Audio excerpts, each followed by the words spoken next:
Hebrews chapter number 2. As we've been diving into this, I love the team effort that we're putting on this. And got over, I'm going to be reading verses 14. Now remember, Hebrews is a book of better. Not sure of its author, whether it's Apollos. I lean toward, but we don't know. But we do know that it was a man who had a mastery of the Old Testament.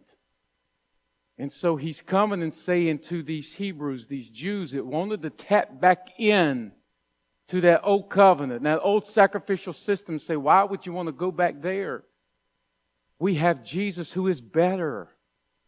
Jesus is better, and so he's going to lay out. And so really the apparent book to make this book come alive, if you wanted to study Hebrews and take it to the next level, you're going to have to go back to the Old Testament book of Leviticus and tap into Leviticus. Because the author had a mastery of that. The Leviticus is part of those first 5 books of Moses, known as the Pentateuch. It was what every village and every camp in Israel would have a leader, a scribe, who would be there and would teach the first 5 books of the Bible. So these Hebrews were very aware of what the Old Testament said. And that's the reason when Jesus came into a village or a city, as well as in the New Testament, when Paul went there, went to a synagogue that was established. Those synagogues were established around 150 years prior to Christ, coming after the captivity. And that Jesus is better. And so we've seen that he was a better prophet, and we're concluding that he's better than the angels. We've seen last week, and as Chris was describing, how the angels was there when the Pentateuch was given, the law, and that Jesus supersedes that because he's fulfilling the law. In verse number 14, we'll read, "For as much that as the children are partakers of flesh and blood." Now in verse 13 he mentions children again. That is interesting. Verse 13 mentions children, coming off the fact that he's our great captain of our salvation in verse 10, and talking that we are in the midst of the church, and he'll sing praises to God. "Behold, I am the children which God had given me," and so we're the children of God. And that Jesus came and done what angels cannot do, which was bring our salvation. He became the captain of our salvation. So the question is how he did that. I want to sum up these verses by introduction, then I'm going to read them and then give you a few points. And so as he's concluding this thought, going over to verse 18, there's a word used there, succor. Succor. We don't really use that terminology. We don't use that word much. It means to send aid. Matter of fact, the Greek word there in classical Greek, which by the way, Hebrews taps in. He's one of the only authors to tap into classical Greek versus street Greek, or Koine Greek, which is what most of it was written in. It's one of the most masterfully written pieces of Greek literature is the book of Hebrews, which is, when you hear Apollos being described, is very eloquent. It's the reason I lean toward him being the author. But nonetheless, he uses a word that means to run to the cry of. And so Jesus is greater because he's running to the cry of, and not only once he gets there, he's able to do something. Now, if someone's crying and I run to their aid, once I get there, I'm not real sure if I got the ability to help them, whatever the situation is. But Jesus here is running to the cry and the aid, and he's able to help them bring exactly what they need. Now, in this context, what was chasing them down was death. See, everyone fears death. Death is the great enemy. Death is something that haunts people down. There's people that goes to gyms and drinks broccoli juice and all that, all their days trying to prolong life. But you know what? Even the best juicer that I ever met in my life died in his 80s. And he ate Ezekiel bread and drunk juice. And I seen him bounce on stages off and on. So I ain't had a cold since, 1945. And the man that was sitting out there, Mr. Austin, ate pound cake till he was 105 when he died. I'm just trying to say death is an enemy. And people think about it and they ponder on it. And it's something that'll have you to cry out. You know, it sounds good. God, love the sinner and hate the sin. That all sounds good, but the problem is, guys, is that God just don't throw sin into hell. He throws sinners. And we've lost the fear of God. And so the text here, who humanity is crying, and who they are crying in the face of is God Himself. God was the avenger of blood that was hunting down sinful humanity. It was God who you and I need to be saved from. Oh, when you get that, you're going to get this text. You're going to understand. You say, well, yeah, there's the love of God. Well, it is. You understand? God was the one that's offended. And there's some words here it's used that's interesting. And so what's being said here is we got a thing called death that everyone's, it's fearful. You think of death.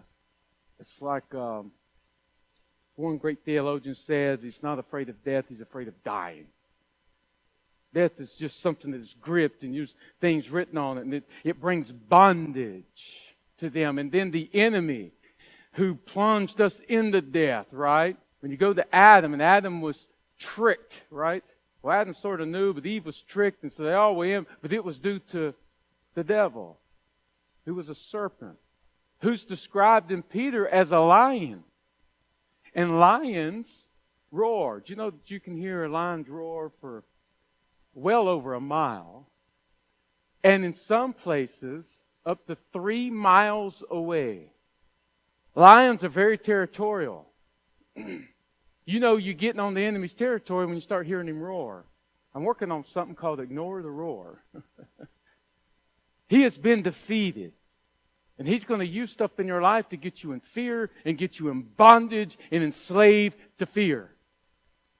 And it starts with the fear of death, because if the ultimate enemy, death, has been defeated, then what is there to fear?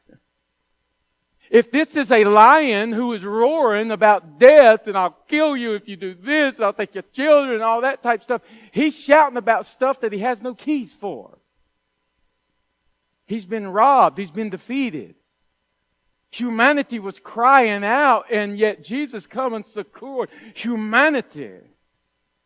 So Jesus is better. He's better than the angels, because angels couldn't do that. He's better than all the Old Testament prophets, because they couldn't do that. So why would we want to go back to some sacrificial system that could not solve the issue? Jesus come and solved the issue. And He uses a good old theological word. Now, the King James has not got the best word here in verse number 17 where it says reconciliation. I'll challenge you to look at that particular word where it says to make reconciliation. The word is used multiple times in the New Testament, but not that Greek word. In essence, the end of that word is reconciliation, but the word for the Greek best English used is a judicial term called propitiation. What? So we don't use terms like that. We come in and say, oh, well, have you been propitiated today? We don't use that word, but we got to know what that word is to fully understand this text.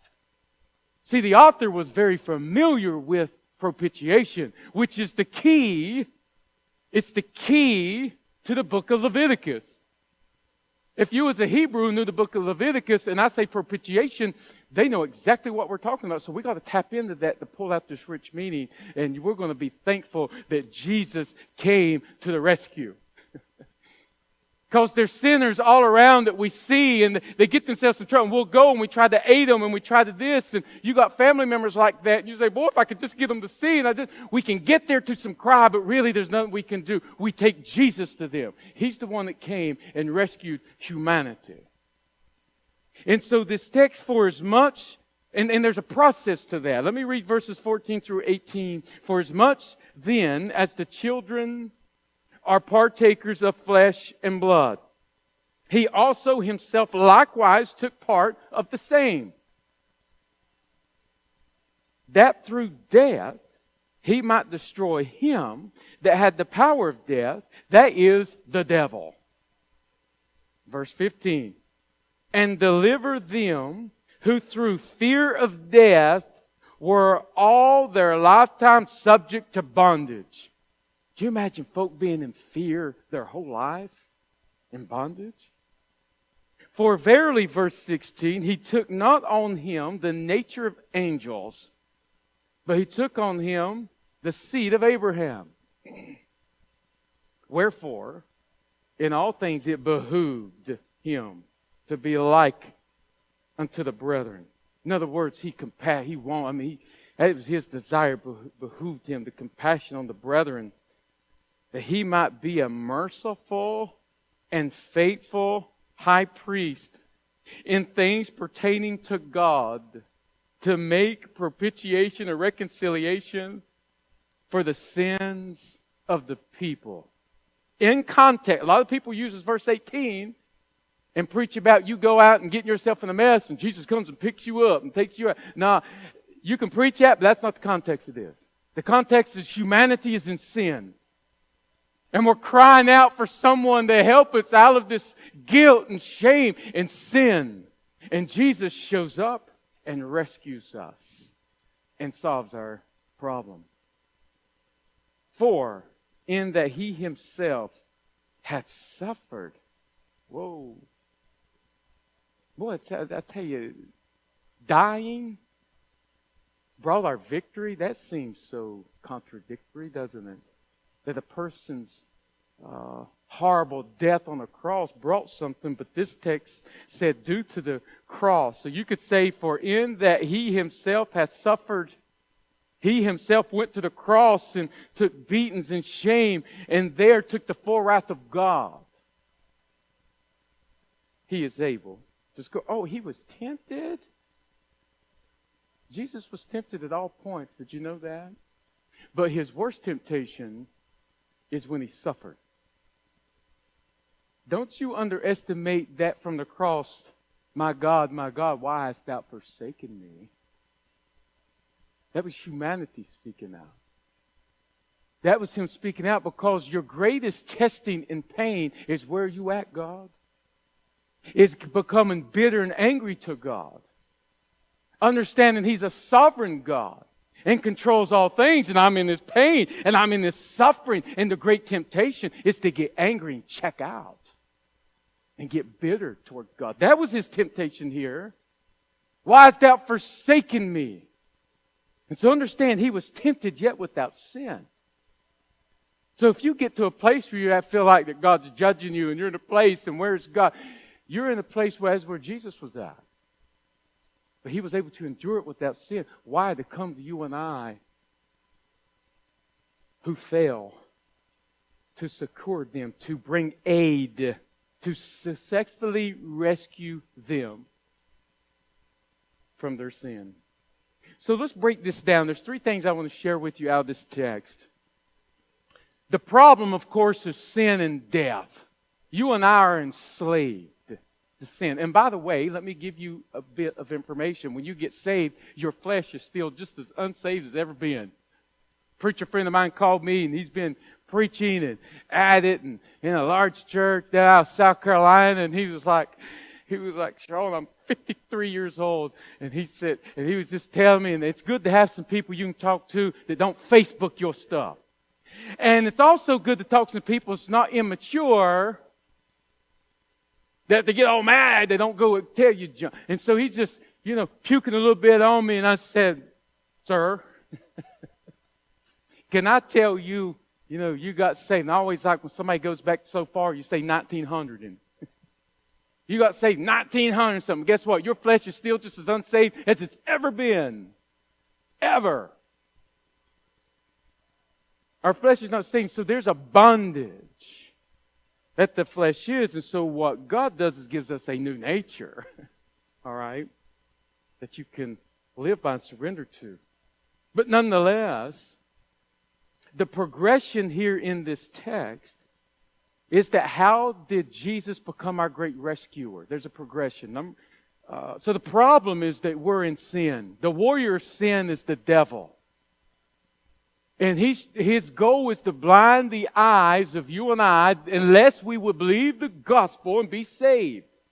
It is no battle between God and the devil. Understand that's not a battle.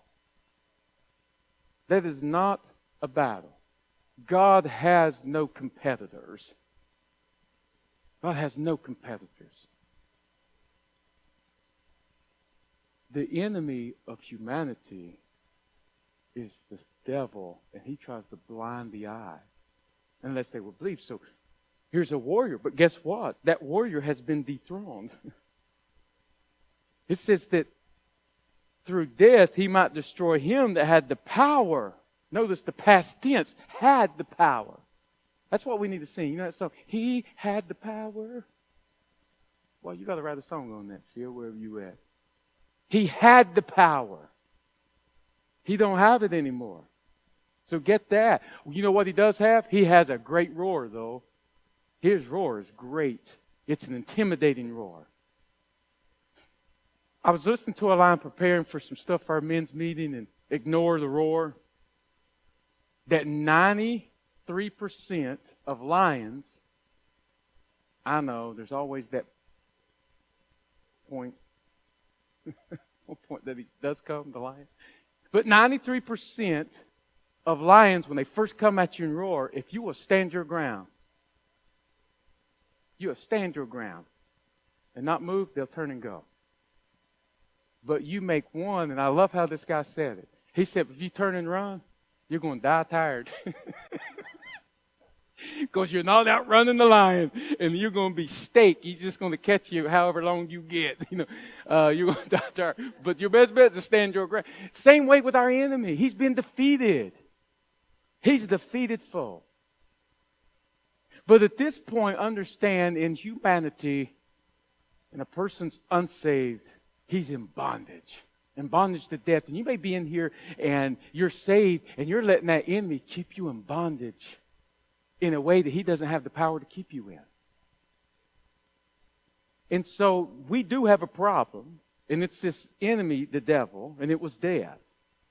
And it was in bondage. Verse 15, subject to bondage, fear.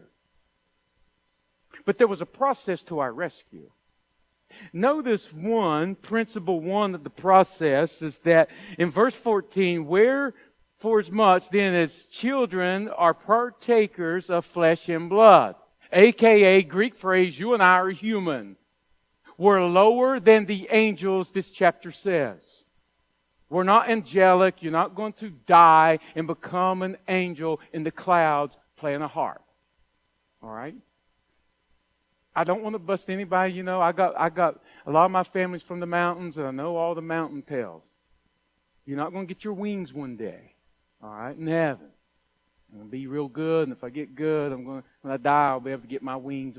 No, you're not angels, we'll never be angels. You and I are human. We're lower than the angels, all right? We can die physically.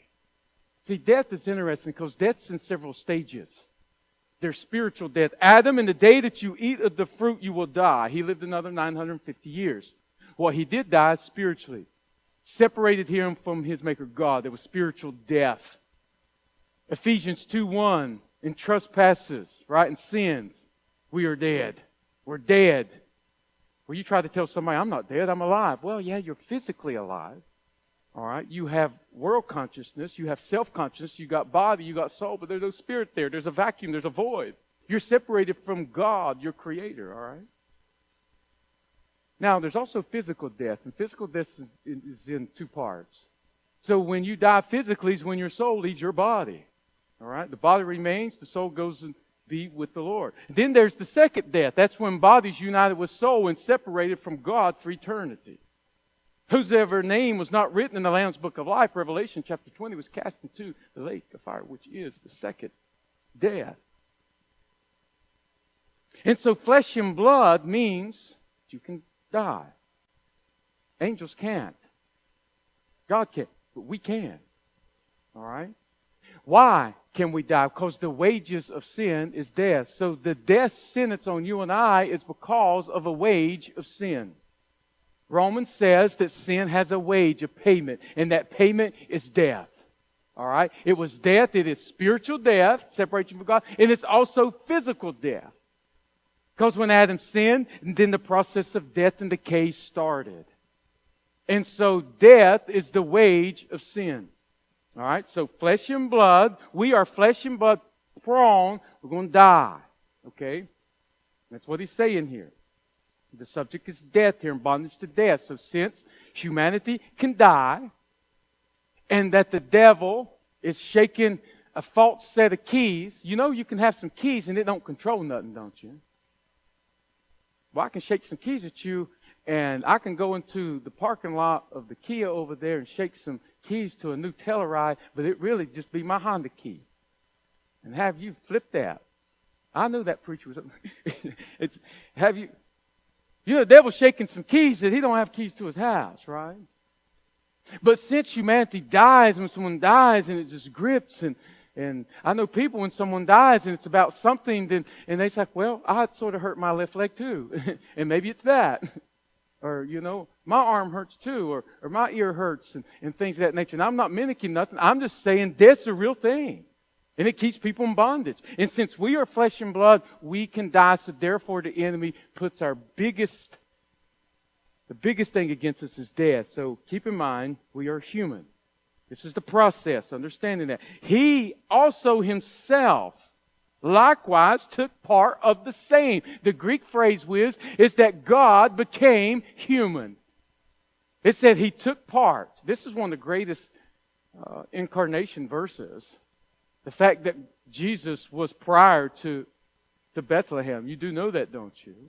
That Jesus didn't get a start at Bethlehem. He's always been. God took part of the same, not the angels. He made himself lower than the angels and become human. Why? So he could die. Wow. He became human because if he became an angel, couldn't die. The spirit being. He became human. Right? He came down to human. We are human. Jesus himself, verse 14, became human. Why? That through death he might destroy. He came down to Death Valley to deliver you and I. So death is a deliverance. Amazing. Unbelievable that when you look at the death of Christ, but really what it did is it created a door of deliverance for you and I. Because he didn't stay in the grave, right? He rose from the dead, defeating the power and destroying death. Now, as you follow this, if you look over, he says, for verily he took not on the nature of the angels. Verse 16, why? Because the problem's death. What causes death? Sin. So you got to get to the root cause of death to conquer death. You say, well, Jesus was born to die. Well, yeah, he was born to die, but he was born to live. Jesus enjoyed. Don't think that Jesus walked around was just every day. Jesus maximized life. Jesus come to live. He had to live right to die right. He could not sin. If he'd had any sin in him, then he couldn't have been the sinless sacrifice. So he came and lived. And so he lived and he died. That's the reason he couldn't take on the nature of the angels. So he took on the seed of Abraham. And that told you that not only was he human, but he was Jewish. Wherefore, it behooved him to be made like unto his brethren, that he might be a merciful and faithful high priest. That is an astounding thing. And it wasn't based on law. Jesus was not from the tribe of Levi. He was not from the Levitical priesthood. See, not knowing the book of Leviticus, but these Jews would know the book of, he was a high priest outside. He was from the order of Melchizedek, which is an interesting figure in the book of Genesis. There was an order of priests that preceded the Levitical priesthood. And so Jesus preceded that. Matter of fact, it was outside of Jewish nationality. Melchizedek wasn't Jewish. In other words, he's a high priest, not just for the seed of Abraham. He's the high priest for the seed of all of humanity.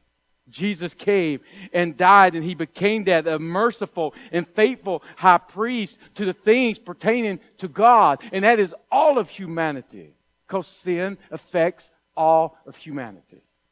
And so the things that's pertaining to God here is that sin is the problem. It's the wage of that is death.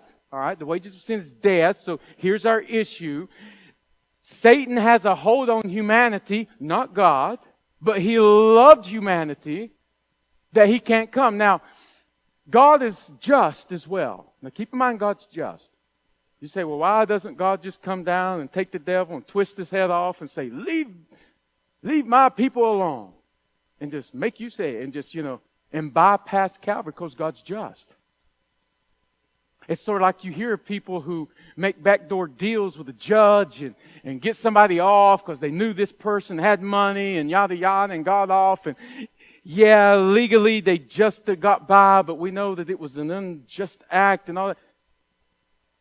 See, God didn't operate like that. No, the problem was sin.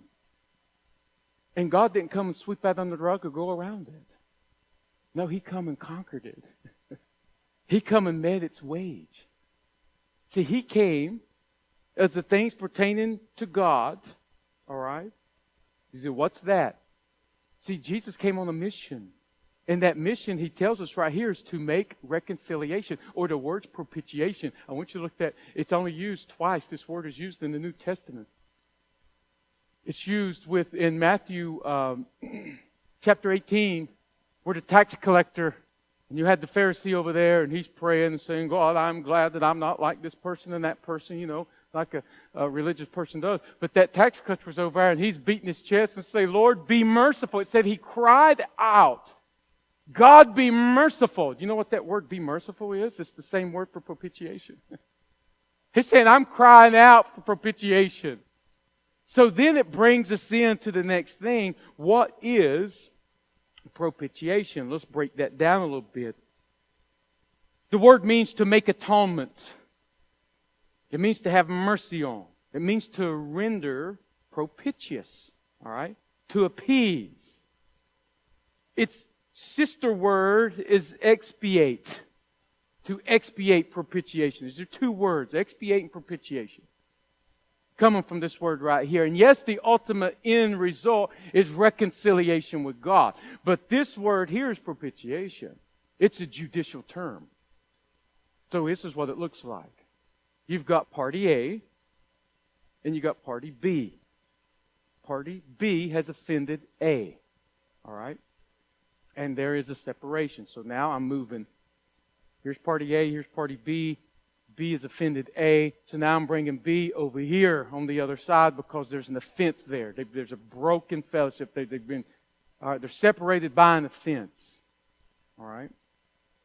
Now here comes the judge here, and he's trying to figure this out. But what happens is party C, there's a new party that's being brought to the scene. Propitiation in judicial terms is there's a third party. And the third party comes, and whatever B has done, party C pays in full to A, the offense of B, therefore bringing A and B back together. Oh, that's preaching terms. And so here you've got party A, God, who is holy. Party B, humanity, flesh and blood, has been separated from God due to sin. And the only thing that's going to make, and because the word's appeasement. So you got to understand, propitiation, in the book of Leviticus, the Day of Atonement, when the high priest would go in and atone, you appeased God. Now, there is those of false God, going and appeasing the gods, and you do certain things to appease the gods. It's pulled from this. They get nothing new. God was appeased for 1 year. We find in this book of Hebrews in chapter 9 and 10 that God was only appeased. He wasn't satisfied. He was only appeased for 1 year. So guess what the next year they had to do? Another Day of Atonement. Another Day of Atonement. Another Day of Atonement. And God was appeased for 1 year. And it was insufficient from the standpoint it did nothing for your guilt.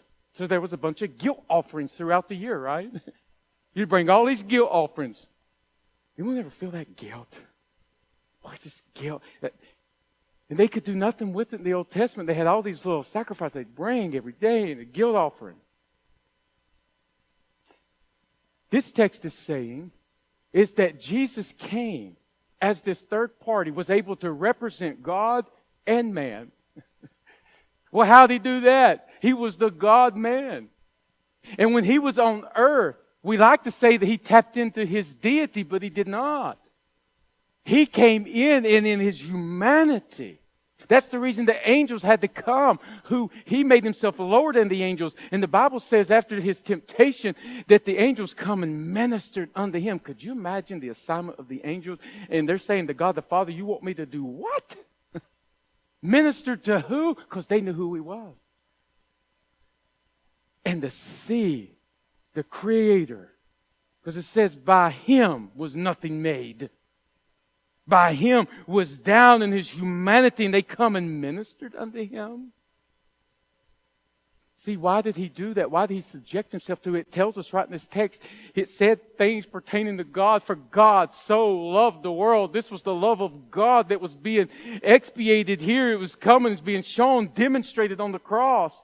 He was party C, who took on humanity, and he was God. And he lived perfectly. Why? Well, he could pay. God is just. God's not going to sweep nothing under the rug.